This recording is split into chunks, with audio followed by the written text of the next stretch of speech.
Happy Monday night, everybody. Welcome to Monday Night Live in Lexington. I'm your host, Kathryn Kauffman, psychic medium for Lexington, Kentucky. And tonight we have a special guest on the show, and that's Mr. Michael Cook. He is our local cryptid researcher for Kentucky. So he's doing field research and investigating eyewitness reports with his official company called Cook Cryptid Research. He's also an avid speaker at Bigfoot seminars across the United States, promoting education on exactly how to research and study this natural phenomena. So let's start off with your background and what exactly happened to you to bring you into this area of research, Michael.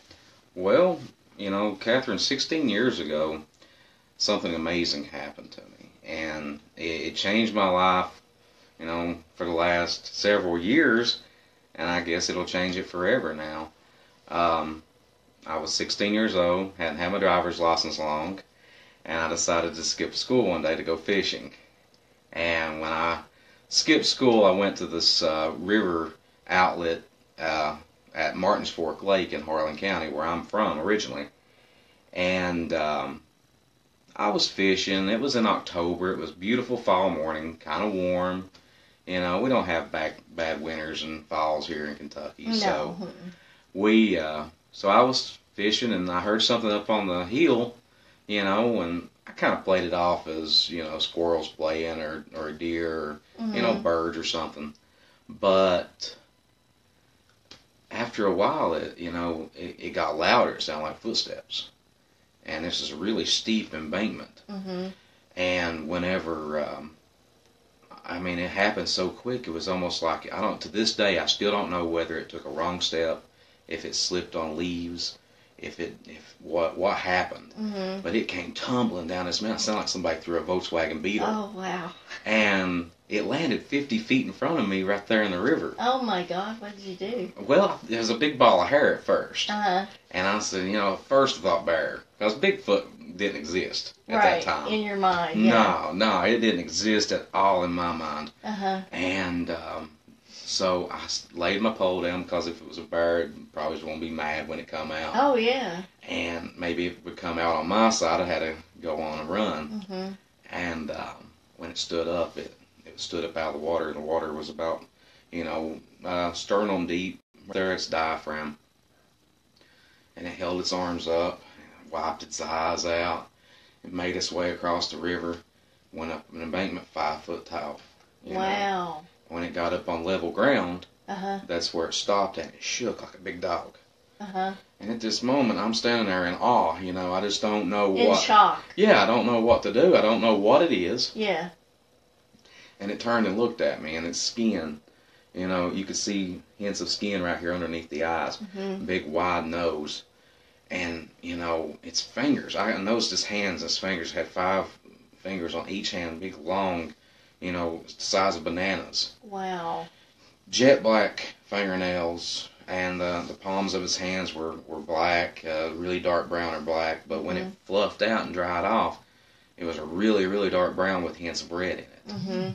So, whenever I'm standing there, it looks back over at me over its shoulder. Mm-hmm. And it just, So it noticed you. It noticed me noticing it. Oh, wow. And, after about that 3rd or 4th grunt, Uh-huh. I took off running. I bet you did. Yeah, I went to my car, and I was sitting there in my car freaked out. I knew this thing was behind me when I was running. I knew it crossed the river. I knew it was going to come get me. I knew it was going to eat me, and I was never going to see anybody I love again. But in reality, it was never behind me. Uh-huh. And when I got in my car, I sat there and I got my breath. I tried to start my car, and I was just shaking all over. I bet you were. And I said, just calm down, Mike. Let's assess the situation. So I cracked the window. As soon as I cracked the window, it screamed up in the holler, and I rolled the window back up. It was one of those things. That's surreal. It was surreal, and it took me a year. I didn't say nothing to nobody. For a year. I didn't say nothing to nobody for a long time, even after a year. Well, who was the first person that you felt comfortable talking to about Bigfoot researcher. Okay, good. No. Which is what you do now. Yeah.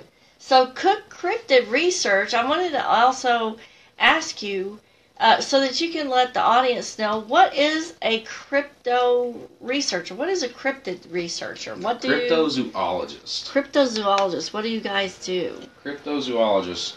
Cryptozoology covers the pseudoscience of creatures that society thinks is non-existent or extinct creatures. Which, we were talking about this a little bit before we went on air, and the giant squid was one of those creatures that we assumed was just legend until here in the last 5 years they've actually recovered specimens of giant squid. And got one on camera. Yeah, and got one on camera, although a lot of people still believe that the giant squid is just fantasy and fiction. So, what I want you to tell people also tonight is you like your thoughts on being aware when you're out in the woods, how you should approach if you think you might have found some kind of evidence. How should you approach this? How should you test it? And how should you remain open about fact versus fiction? Well, as far as whenever you have a sighting of something you don't know what it is, whether it be a known creature, you might see a strange looking squirrel out in your yard and you don't know what that squirrel is. The best thing to do is research it before you jump to conclusions. It's just like Bigfoot. A lot of people, and I've had several sightings over the years, people call me and tell me they've seen a Bigfoot. Well, what was it doing? Well, it was in my garbage. Oh, well, what was it doing in your garbage? Mm-hmm. I was tearing my garbage bags all apart.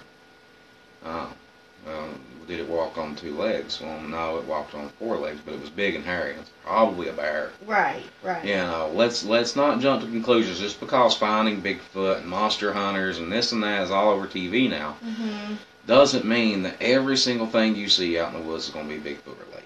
So part of your where you're doing these local seminars is educating people on how they should analyze things and what they should look for. So when you give a seminar like that, what do you tell people, when they're analyzing stuff like that? Do you tell them you need to analyze whether it goes on 2 legs or 4, or, are there other things that you tell them to, clue into to delineate whether it is a bear or Bigfoot? Well, when people come to these seminars, some people have never even thought about Bigfoot. Some people have never even thought about the existence of other creatures that we don't know about. And it's an educational journey from the time we start the seminar to the time we end it, and even beyond that. Mm-hmm. And, people want to know, how many of these creatures are there?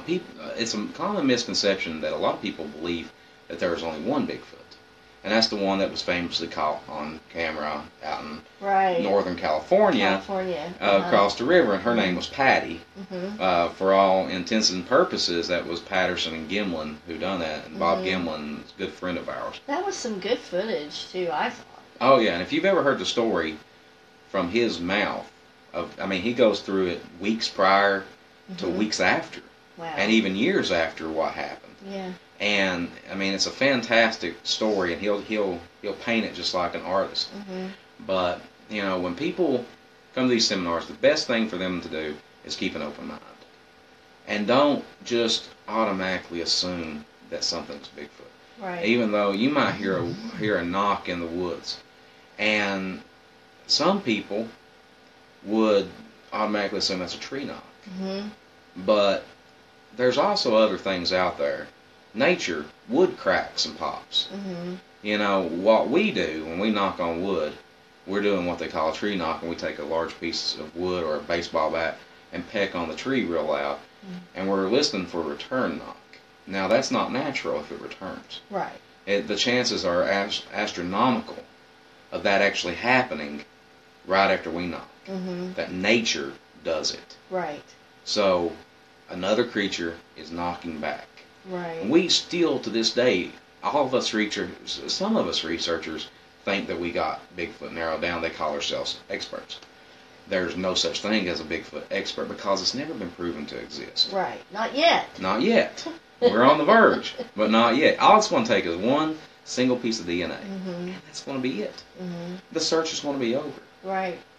Speaking of which, you brought this casting with you tonight to show everybody, and I would like for you to just kind of tell the background of the situation, but I'll hold it and you can tell me the background of the situation behind when you found this and where. This is one of 13 castable casts, by the way, that I have been privy to and been a part of finding over the years. This particular one, there was 42 casts, by the way, 42 footprints I've investigated over the years. Only 13 castable ones, and now it's down to 12 because one of them got broken. Wow. So, okay. This cast was in the middle of nowhere, in the hills of Montana. Okay. And it was in a place where if somebody with a wooden outline or something like that was out there making footprints, then they were doing it for the fun of it. Not that somebody would actually come by and catch it, because like I said, it was literally in the middle of nowhere. Right, so you guys were just out camping, or? We were out researching. Just researching the area. Had you gotten previous, like, sightings or evidence in that area? There's sightings in that area, and that's what drew us to the location. Gotcha, but you weren't clued into this one particular area. No, we were walking, and actually this was far away from our campsite, and we were walking away from it, and we walked through a creek bed and up a hill, and there was a muddy area there, and it had dried a little bit. Now, there was 4 of these footprints. The rest of them come out as big blobs. This one was the best one. It dried up a little bit. This is a really good one. Point out the singular intricacies of this one, like we were talking about the heel. You have a mid-tarsal break here that is common in human feet, and the heel is a lot deeper than the front ball of the foot, indicating that this creature took a hard step, heel to toe, on this particular foot.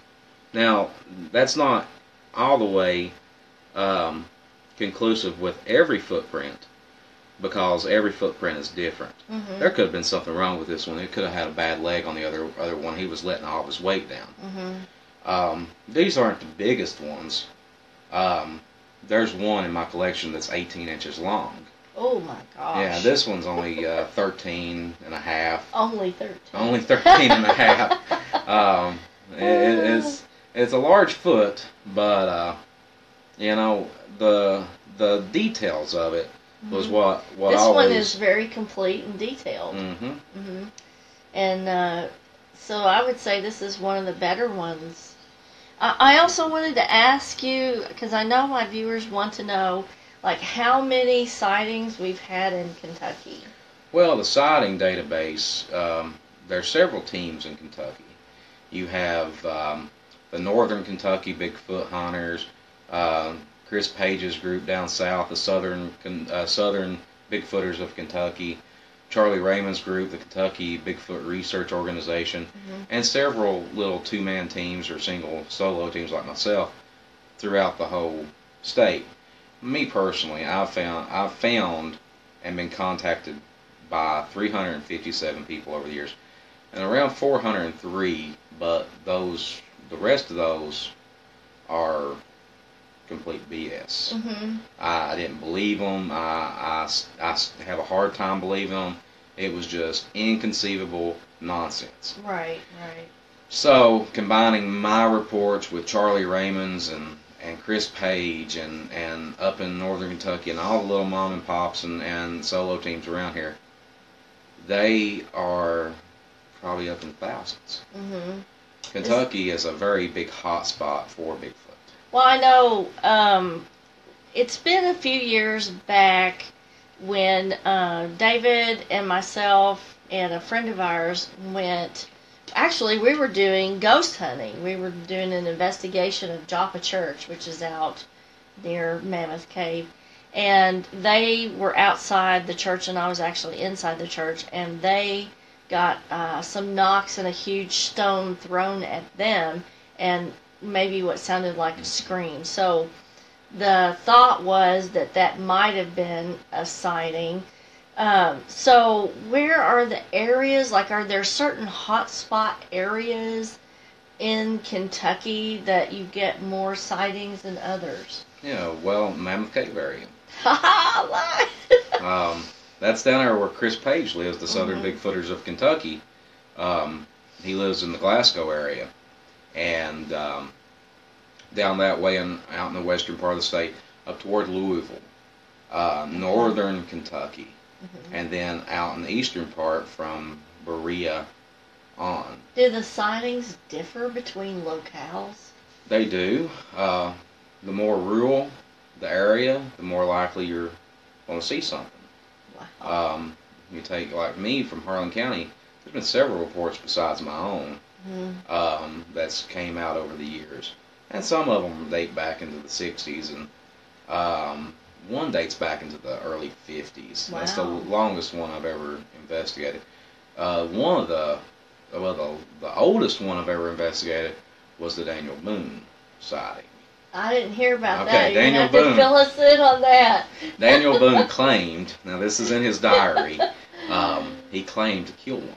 Oh my gosh, I did not know that. Please tell us about that. Yeah, Daniel Boone, he heard these Indian tales about this thing they called a Yahoo. And he went, he made it a mission to go out and find the Yahoo and kill it. Oh my And he God. claims that he did. And there's a place here in Kentucky called Yahoo Falls. Wow. Yeah. Where is that located? I'm not sure, but I'm sorry about that, but well, I'm not I guess really people sure. could Google it, couldn't they? Yahoo Falls is, you can Google it, and even visit it. And that's where they say he killed it at. Where his body was buried, they said that in the diary, Daniel Boone said that it was unlike anything you've ever seen. And it had an awful stench to it. And it was too tough to eat. Oh my God. So, and they... That's pretty tough. They hauled it to as long as they could until the stink just got to them, and they said, you know what, forget this, let's bury this thing. So they buried it, and there's an old tale about down in Campbellsville, Kentucky. If you go out, you'd have to find someone to do it, take you there that knows the area. But they say there's a cave that's buried, it's covered up, and there's a stone out front that says he lies here, and at the bottom of it says DB. Oh wow. So, Daniel Boone. but see, back in the early 1900s, I was just talking about this today on Facebook. It's in McCreary County. Betty Jo Coffee Anderson. Hey, Betty Jo. Yahoo Falls is in McCreary County, I believe, which is Whitley City. Thank you, dear. Awesome. Very nice. Thank you so much. Wes Ruiz wants to know, do you think they're linked to UFOs? No, Wes, I sure don't, buddy. And a lot of us do. But my personal opinion, and this is all theory and opinion-based research anyway, because there's no hard factual information right now. A lot of people do believe they're linked to UFOs. They believe that they're interdimensional beings. They're aliens. They walk back and forth between dimensions and this and that. Me personally, if that was the case, nobody would ever see them, and that's my argument to it. But so Betty Jo says that have been there. So she has been to Yahoo Falls. Well. So Betty Jo, if you would just could you put a little bit more detail on how to get there in case there's any of the viewers or Michael that would want to go actually and do some research in that area. So let me just say hi to a few people right off the bat here. So hey Beth, Paige, Misty, Laura, Melissa Begley, hi. Hey Julie, and Wes, thank you for tuning in. Love you too. Let's see if there's any other questions on there. And hey Sarah Lee, hey Linda. If you guys want to ask Michael any questions, please put it in the comments under this video, and either one of us will get back to you on an answer. We are running low on time right now, so I wanted to get into future events. So we are going to have, Mike is hosting a seminar at the main library on February 25th. It's the main library, basement room A, from 2 to 4:30.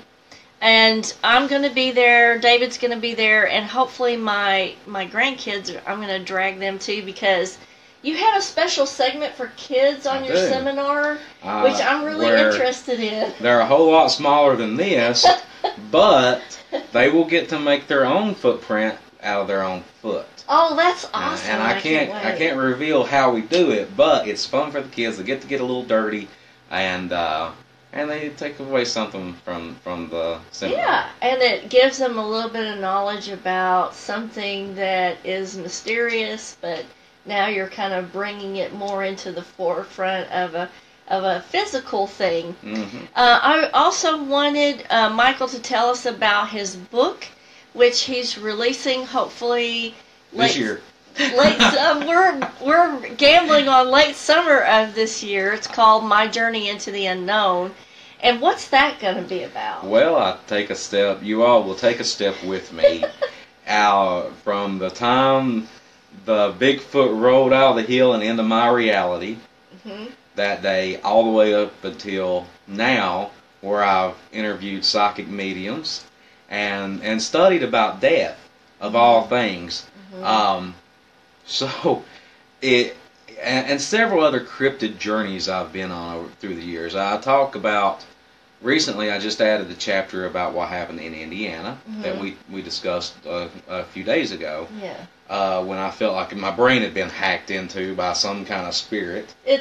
Well, what happened with that, I felt like, was a spirit attachment and the process of removal of that. Which, you know, when David and I go to a lot of locations and we do investigations or we do house clearings, there's always a high risk for spirit attachment. And yes, we brought stuff home before. We know how to get rid of it. We know how to detach from it. We know how to cleanse it. But, you know, this was something new for you. No, yeah, I felt like my soul was sick. I felt like my soul had been tired. And I was mentally... it felt like my energy had just been completely taken out, and I just, for days, and I didn't know what to do. And oddly enough, I went and seen one of our friends who is another psychic medium too. Sabrina Webb. Shout out to Sabrina Webb. Sabrina. Kisses, Sabrina. I'll tag you in this. I didn't know if we were going to tag anybody or not. So I went and seen Sabrina to interview her for my book. Right. And, you know, I asked you at the end of my interview with you, I said, hey, have you felt anything? Have you seen anything while I've been sitting here? And oddly enough, folks, and this is, you know, we got two phones running here. I'm on live here, she's on live there. So oddly enough, I have this recurring dream about being in the Civil War. And I get shot right here in the chest. I can feel it right there. I know where the exact spot is, because when I wake up, I feel a sharp pressure in my chest bone and through my back. Right. And I guess that's the grape shot they shoot me with. And there's three men standing there, and God bless if these guys didn't show up right here behind me whenever I was talking about this. Well, you know, before he left, he asked me, did I sense any entities or beings around him? I said, yeah, there's several Civil War soldiers that are standing behind you. And Sabrina was able to confirm that for you. And we had no knowledge, like I didn't know that he was going to interview her. And she didn't know that he had interviewed me either. So that was really very spectacular. Yeah, and you know, Sabrina kind of sensed that something was going on. So she handed me a quartz crystal, a clear one. And she done some kind of meditation with me. And I was almost, I mean, there's several scientific things I could go into with this, why it would happen like it did. But I would rather choose to believe, and that was exactly what happened. I would have never gotten better if you or her or somebody wouldn't have done that. Yeah. So, who knows? Well, but you know what? I have a feeling this is not going to be the last book that you write. No. Because the journey continues, and you're going to go on and find out more things than you can imagine. I hope the next book, and I've worked so hard on this book, I'm excited to be able to read it. There's been a lot of sleepless nights, and there's been a lot of waking up in the middle of the night, and aha moments, and I've worked so hard, and then when I think I'm getting ready to get finished with it, something else happens. Something else happens, and I have to write it down. It's going to be 9,000 pages long by the end of the... So what you need to do is just go with volume 2 and finish this one so that we can get our hands on it and read it. And so we're going to hop off here. Our time is up. I want to thank Michael Cook for being on the show with me tonight and sharing all of his wonderful information. And if you or someone think you have seen or heard a Bigfoot, by God, let me know. Absolutely. Cryptid Research on Facebook. Cryptid Research on Facebook, or Michael Cook. And he will be on my list of friends, so if you're friends with me, you can go on my friends list and friend him on Facebook. Please look for the book, My Journey into the Unknown, late this summer. And don't forget the seminar on February the 25th at the main library, basement, room A. As always, if you enjoyed this video, I want you to click on the screen and share this with your friends on all your social media.